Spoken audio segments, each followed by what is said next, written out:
took his shoes and shirt off and left him by the back door, and he just entered the door and he closed the door.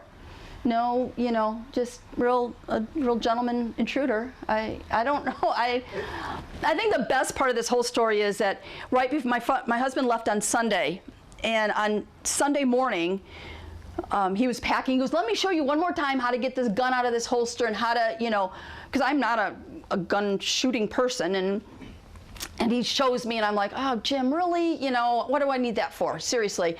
And he says, just watch, one more time. Let me show you how to do this. And he says, you have to press this little button to get it out of the little case that it was in, and then you just pull it back, and then you just pull the trigger. And thank God he did, because I seriously would not have been able to get that gun out of that if he wouldn't have showed me. But I never thought in a million years somebody would be in my home. I mean, I'm not a frightened person. I'm not frightened of things, and it doesn't really bother me. And was it just kind of instinct that kicked in of, man, I hear something, it's not right, I have to go check it out? Absolutely. I would never let I would never let someone bully me. I mean, be in my house. I don't care. I mean, I would do the exact same thing again. I would, absolutely. I would, and if I met him face to face, I would have no problem pulling the trigger. None. I mean, if him and I were face to face and he was coming after me in a heartbeat. Well, yeah, protecting yourself, your family. Absolutely. My home. This is my home. You don't belong in here. You know, you hate to say it, but, you know, I mean, he was in my home.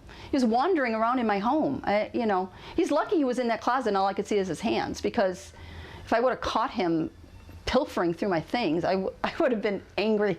And you kind of saw a little bit of, in your daughter's room, and maybe he did kind of go through. Absolutely, yeah, after the fact. Luckily, I saw that after the fact, because I was like, I mean, he was in my home. I'm not kidding you, for probably 30 minutes before I realized he was in my home. And he's probably lucky he was in that closet, because if I would have rounded the corner and saw him with that gun in my hand, there wouldn't have been. And that surprises me, because I'm not a real gun lover. You know, my husband has in the safe and things like that, and I'm like, I would never. I would have, in a heartbeat. Okay. Yeah, absolutely. That adrenaline going, yeah, and that, you know.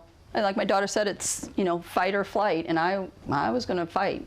Because that's what my daughter said, well, why didn't you just go in your room and close your door? I said, oh, hell no, no, I'm not going to wait to see what he's going to do to me. I'm going to confront him face to face. What happens, what happens. You know, but I'm not going to, I can't hide. I wouldn't have known what, I would have been hiding there all day. I mean, how would I have known whether he left or was in the house, or, you know. When you didn't know if he was armed? Or absolutely, you know, yeah, and you just gotta do what you gotta do. Exactly. And Dozer, he's the one who initiated the whole thing. He's the one who got him in the closet, because that's what he said. He goes, your dog scared me, your dog scared me. And I thought, well, now it's me, buddy. And you said Dozer is he a rescue, or? Yeah, well, sort of. We got him when he was 8 months old.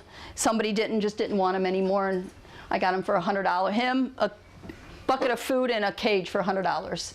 So they were going to get rid of him. So absolutely, absolutely. His bark is worse than his bite, but he scared the guy. That's what scared when he heard the dog. I think because he's got a pretty good bark. But special treat for you from the store. Absolutely, absolutely. Whatever he wants. Well, Barb, can you take us to where he came?